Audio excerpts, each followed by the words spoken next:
Hello and welcome back to Science of Medicine. On this block on physiology, we're going to do a very brief overview of the kidney and hematology and immunology sections. We'll start with the kidneys. The renal system is comprised of one or two kidneys. Most people have two kidneys, but some people have one. You only need one to survive. And the connections between the kidneys, which are going to filter out a lot of the waste products that you do not need and pass them into the bladder. There's a tube connection that goes from that urine collecting system in the kidneys down into the bladder. Those tubes are called the ureters, and those will move urine down. The bladder is nothing but a storage container that is made of a smooth muscle that will, when prompted, release the valve at the bottom to allow urine to flow out the urethra. Now the renal system does a number of functions, but in general, one of the main things that it is responsible for is to the creation and maintenance of a homeostatic fluid compartment within the cells. We need to have very tightly controlled water and various electrolytes such as potassium and sodium that are in the milieu that allow our cells to thrive. And that is controlled in large part from the kidneys. We have to remove certain water-soluble waste such as urea, which comes from the urea cycle, which comes from the breakdown of proteins. Bilirubin is a breakdown product of heme, which is necessary for red blood cells to carry oxygen. We also have creatinine, which is used as a marker, a pseudo-marker for renal function, and that's a protein breakdown product. And then we also, as we're filtering the blood, need to reclaim substances that took some energy to get, such as glucose and amino acids that we got from our normal digestive tract processes. So the maintenance of that homeostatic fluid compartment is one of the main functions of the kidneys. We do make some things in the kidneys. We make erythropoietin, which is a hormone that stimulates red blood cell production. And we make the active form of vitamin D. You know, as I've mentioned before, vitamin D can be absorbed in the duodenum. It's also made in the skin. But the hydroxylation of it to form the active form of vitamin D is done by the kidneys. I do have some regulation of my acid-base balance. My pulmonary system is allowing me to adjust the pH of my blood through the bicarbonate system, but I also will generate from the breakdown of various metabolites, from the breakdown of various substances, phosphates and sulfates, and those have to be excreted as their acids or amphiolites in this case. And I'm also going to be responsible for controlling blood pressure or regulating blood pressure from my kidneys. This is mediated by the hormone renin, which we'll touch upon when we talk about endocrinology, and also by maintaining a balance of fluids, particularly sodium and water, that will allow in a greater volume of circulation and therefore increase blood pressure. Now, as I mentioned, one of the main purposes of the kidneys is to maintain that homeostatic compartment of fluid. I'm going to talk about this in terms of looking at the body water, which is about 60% of my body weight. In a typical adult, it's a little bit different for men and women because of the difference in fat content. And most of the water, 2/3 of that water, is contained inside our cells, and about 1/3 outside of the cells. Outside of the cells, I have the interstitium, which is the space in between the cells, as well as what's in the plasma. And the plasma is part of the blood. It's the fluid part of the blood. And when you sum up the interstitial and the plasma, that ends up being your other 1/3 approximately. If you normalize it to the total body water, plasma is about 7%, and the interstitium is about 26%. Now, I can move water freely across cell membranes, and I will absorb water primarily through my gastrointestinal tract. It'll move rapidly into my blood, and then it can move into the interstitium and into the cells. It has to go across cell membranes in order to do this. When I am putting fluid out, I'm putting the majority of that out through the kidneys, although I can put some of it out through sweat or fecal matter or even breathing out water vapor through my lungs.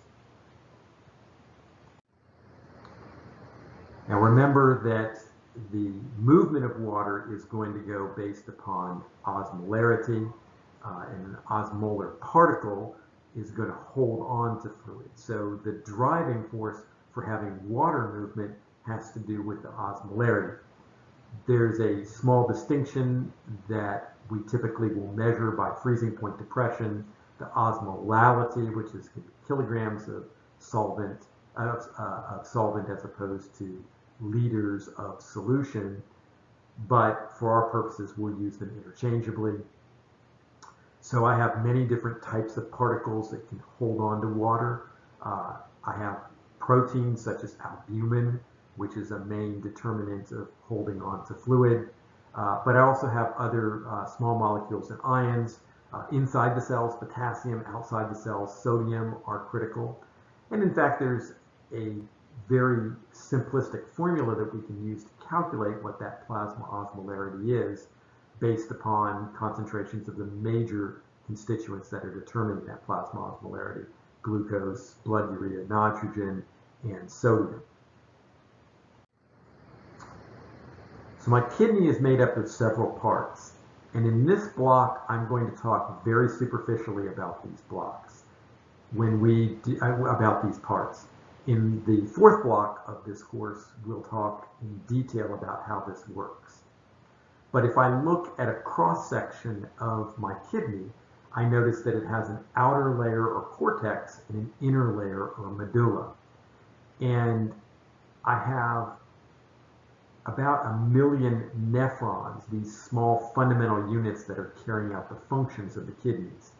And each nephron is connected to this urinary collection system and will function in much the same way. It will have a glomerulus, which is a very specialized portion of blood vessels and additional functional units that will allow for the filtration of water components, small molecules, and even small proteins through that glomerulus to allow for me to then create my waste product that I'll get rid of and send things that I need back into the bloodstream. After the glomerular filtration, I have the proximal convoluted tubule, which will be comprised mostly of cells that will allow me to reabsorb nutrients and things that got filtered in the first part of the glomerulus. I'll then go through what's called the loop of Henle, and that loop of Henle will be responsible for really doing nothing to the filtrate, but instead to create an osmolar gradient in the interstitium. That osmolar gradient is going to be essential for concentrating my urine, if I need to, in the cortical collecting duct. After the loop of Henle, I go to the distal convoluted tubule, where I'll have some regulation of potassium and acid-base balance. That will be under the control of aldosterone, a hormone. And then I'll create my urine and dump it into this cortical collecting duct. I do have the ability to reabsorb water as long as I have the influence of antidiuretic hormone inserting aquaporin or water pores in those cells, and I have that concentration or osmolar gradient that I mentioned was being created by the loop of Henle. So let's do a quick application. Let's say patients with end-stage renal disease, those people who require dialysis in order to stay alive, their kidneys no longer perform any function. And this dialysis will remove waste and fluid from their blood so that they can stay alive. Which of the following addition additional complications might be expected to occur in patients with end-stage renal disease. A decrease in blood pressure, a decrease in vital capacity, an increase in vital capacity, decreased vision, or anemia, low red blood cell count. Well, I hope you answered anemia. And the reason is that the kidneys are responsible for making erythropoietin, the hormone that is responsible for stimulating red blood cell production. And so people who have end-stage renal disease will have their level of red blood cells monitored regularly, and this hormone will be supplemented if needed. I also hope that you know that end-stage renal disease should not result in decreased blood pressure because kidneys are not functioning, they're not able to maintain that homeostatic condition, and so they can't deal with urinating out too much volume if you have too much water in your system. And then I hope that you recognize that vital capacity has absolutely nothing to do with your kidneys. It has to do with your lungs, and your vision also is not mediated through the kidneys. So after that very brief overview of renal physiology, I want to move to your hematologic system. And you may remember from when we were just touching on musculoskeletal system that the bone marrow is the site for these functions. So your heme system is comprised of several things. I have my red blood cells, or erythrocytes, my platelets, coagulation proteins that are responsible for helping me clot should I develop a leak in the system, and the spleen, which is an organ responsible for the destruction of red blood cells once they've served their purpose and outlived themselves. And these erythrocytes are formed in the bone marrow. Once they're formed, they have no nucleus. So they're formed and spit out to perform a function. They last about 3 to 4 months, and they contain hemoglobin, which is essential for carrying oxygen, and carbonic anhydrase, which is essential for converting carbon dioxide and water into carbonic acid, which then dissociates to form an acid, a proton, and bicarbonate. Now, platelets likewise have their precursor cells in the bone marrow, and they're necessary for blood clotting also. They don't last nearly as long. They only last about 10 days. And then the coagulation proteins, which are made in the liver, are necessary for facilitating clot formation, and we'll talk about that more in a little bit. So, one of the components of the hematologic system are erythrocytes. The basis for that is hemoglobin, and this hemoglobin is a protein that actually is a tetramer. There are 4 of these heme units that contain an oxygen-carrying iron moiety in this heme. Now, this iron, too, is necessary for the binding of molecular oxygen. And since I have 4 of these, I can carry 4 molecular oxygens per hemoglobin.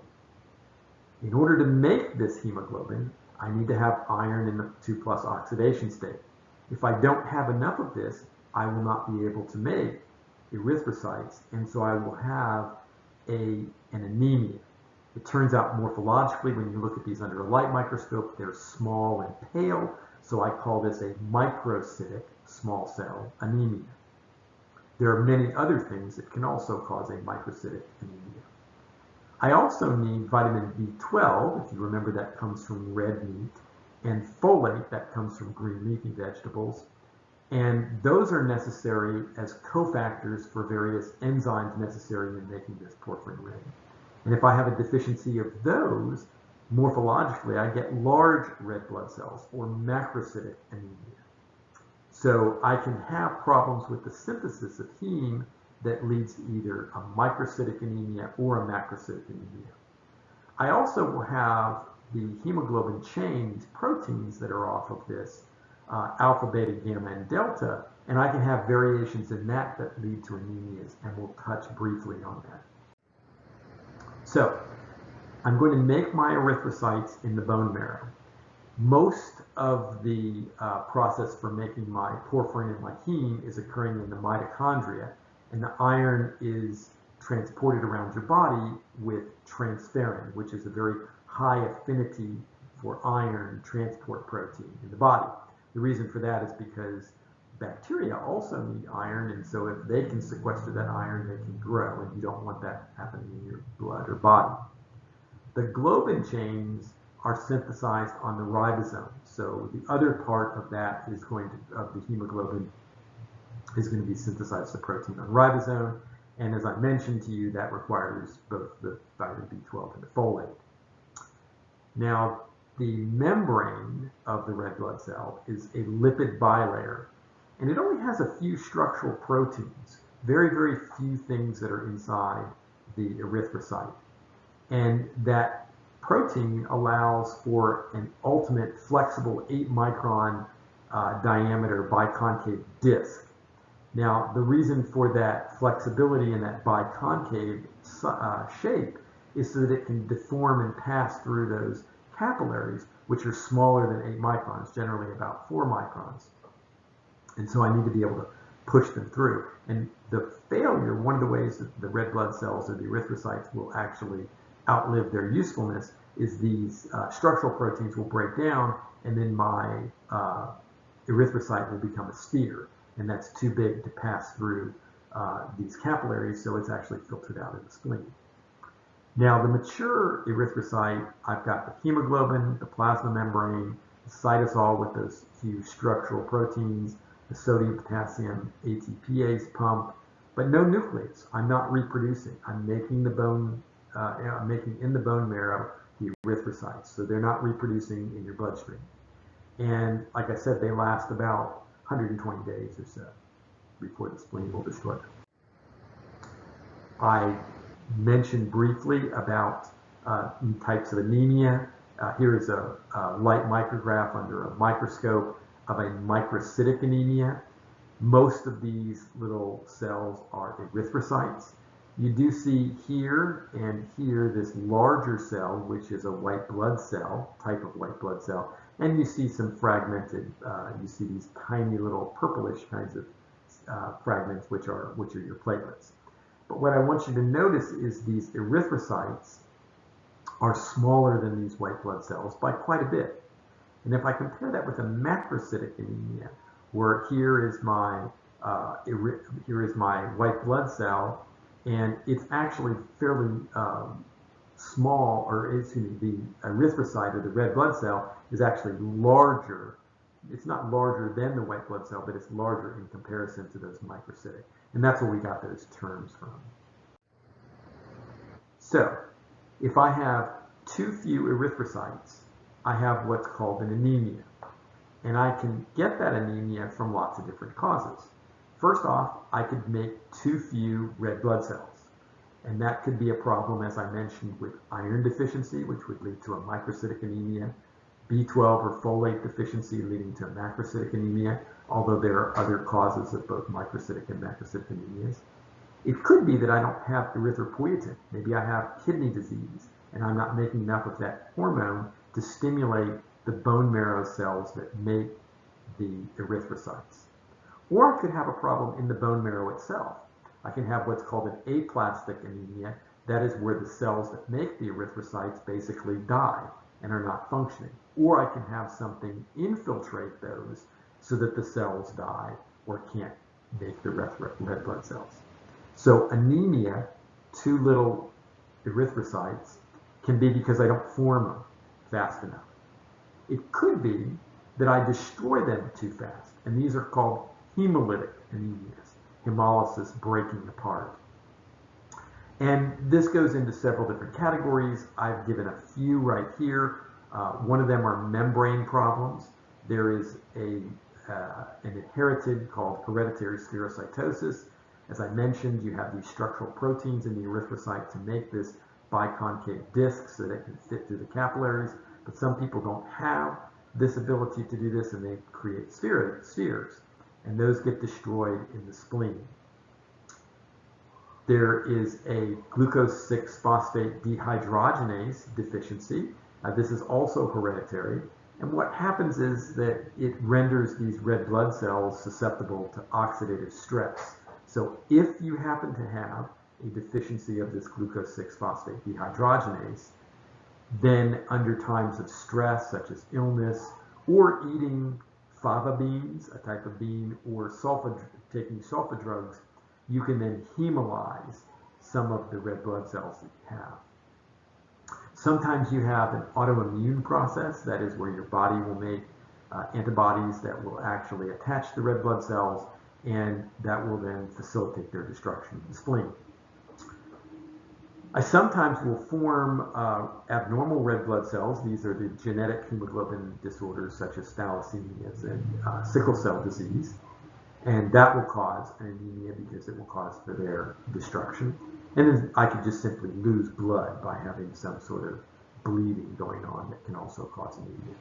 So too few red blood cells, either I'm not making enough, I'm destroying them faster, either by things like membrane problems, or I have a genetic predisposition, that a genetic condition that basically does this, or I can actually have blood loss. I've mentioned a couple times that the spleen is responsible for taking care of those red blood cells that have lived beyond their lifetime. And so if I look at this cross-section of the spleen, what I find is that I have an area which is called the red pulp, which is where I'm destroying any red blood cells that don't actually, that are not spheres, that are spheres, excuse me, and a white pulp, which is dealing with a lot of my immunologic response. This has a structure very similar to a lymph node. I'll talk about the white pulp when in a few minutes. But what will happen is that I'll degrade or I'll lyse the red blood cells that are spherical. When I do that, some of the destruction products of that will be bilirubin and various amino acids. And those bilirubin will then end up going into my urine, and it's actually what changes its color to a yellow. I did mention that sometimes you would have heritable genetic abnormalities that can lead to anemia. For example, sickle cell anemia is one, or thalassemias. These are pictures actually of thalassemias. And then this is a picture actually of a sickle cell anemia. You can see really nice sickling examples in this of the red blood cells. Sickle cell anemia is the most common of these in the African American population, or people that are around in the Mediterranean area.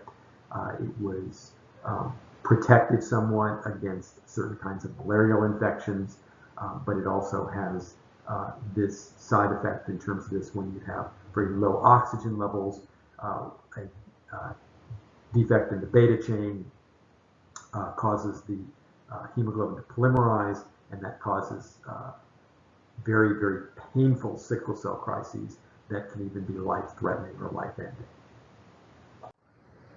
Now, in any kind of system under pressure that has fluid in it, you will develop inevitably leaks. So there has to be a way that you can actually block these leaks and then repair them. So part of the hemoglobin system is to have an ability to fix those leaks in the short term as well as the long term. And the coagulation cascade is that process that has been developed to be able to do that. So we all know that if we cut ourselves, that a clot will form, but how does that work? So ultimately, when I have a cut or a tear in a blood vessel, the underside of the blood vessel has what's called a tissue factor exposed. The inside, the endothelial portion, does not have that.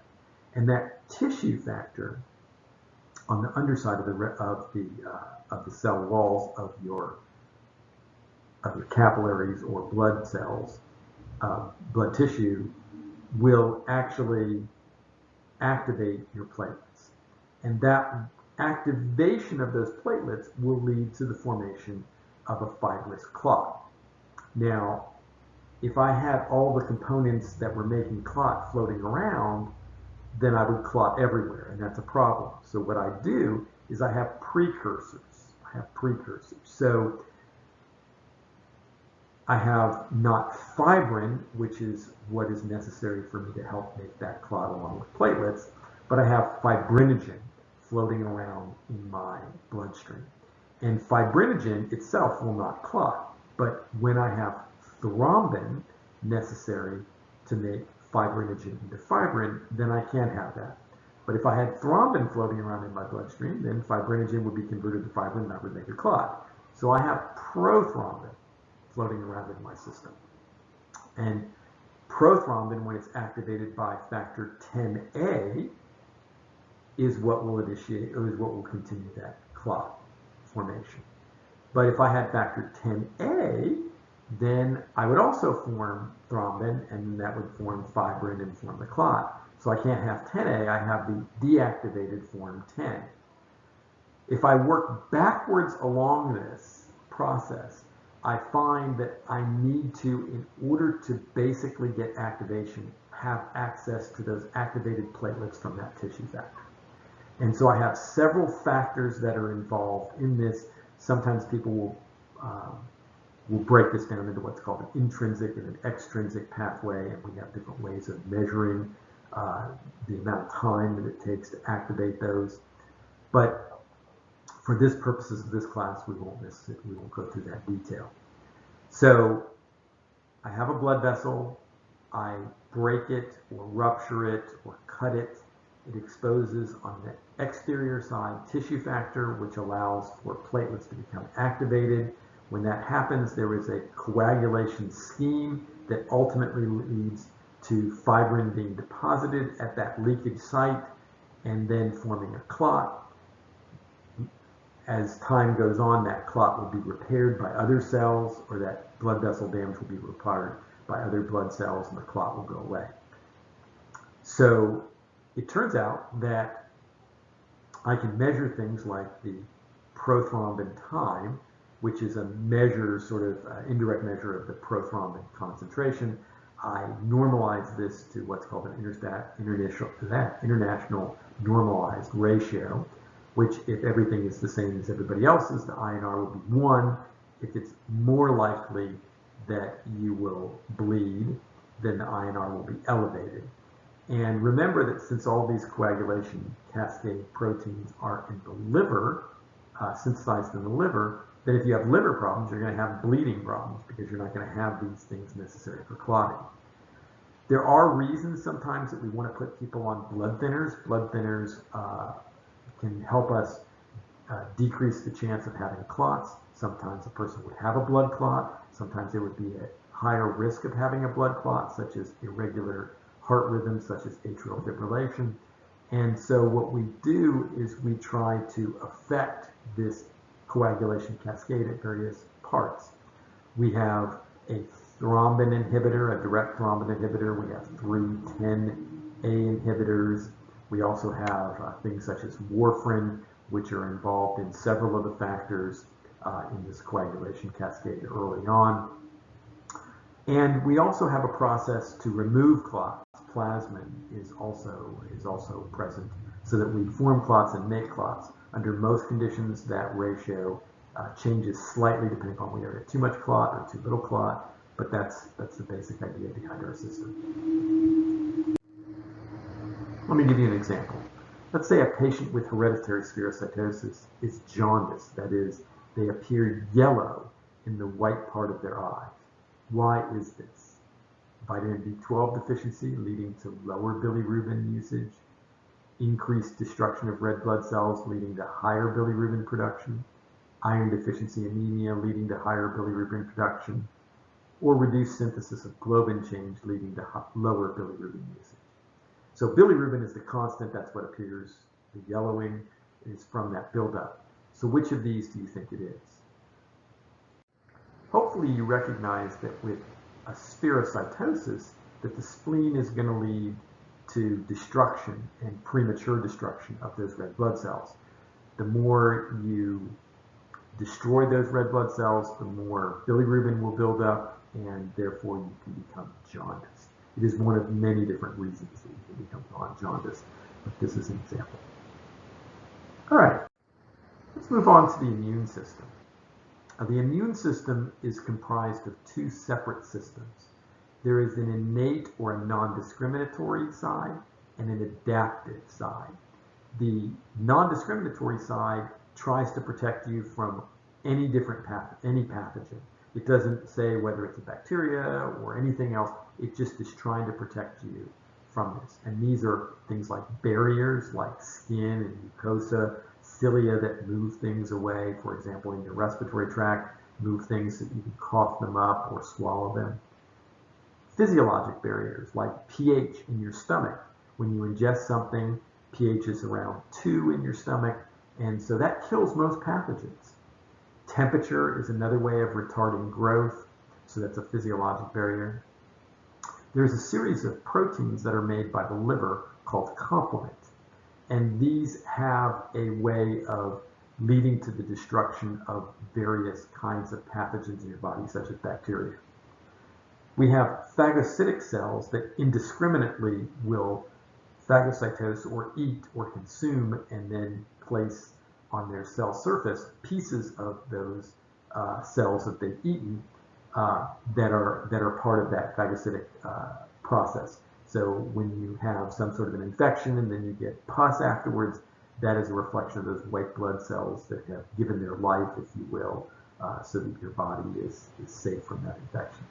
And during any kind of process that involves an infection, I tend to try to wall it off with inflammation. But there's also an adaptive immune response. The adaptive immune response are like the snipers, if you will, within your body. They will recognize and eliminate specific dangers that they've been primed or taught to attack. And those are made up of your B cells and your T cells, and we'll talk about that. Now, first off, how does your immune system function? It recognizes things on foreign places, such as bacteria or viruses, and it has to know that it's not yourself. And it does that in a number of ways. An antigen is a portion of a molecule that is able to stimulate that immune response. So proteins or polysaccharides, things that are on the capsid of a virus or on the cell membrane or cell wall of a bacterium, those are what we would call antigens. The cell bacterium would call them as part of their essential function of what they're doing. Now, there are several types of cells within my immune system that interact with those antigens. Antibodies, which are produced by the B cells, part of my adaptive immune response, will interact with those antigens.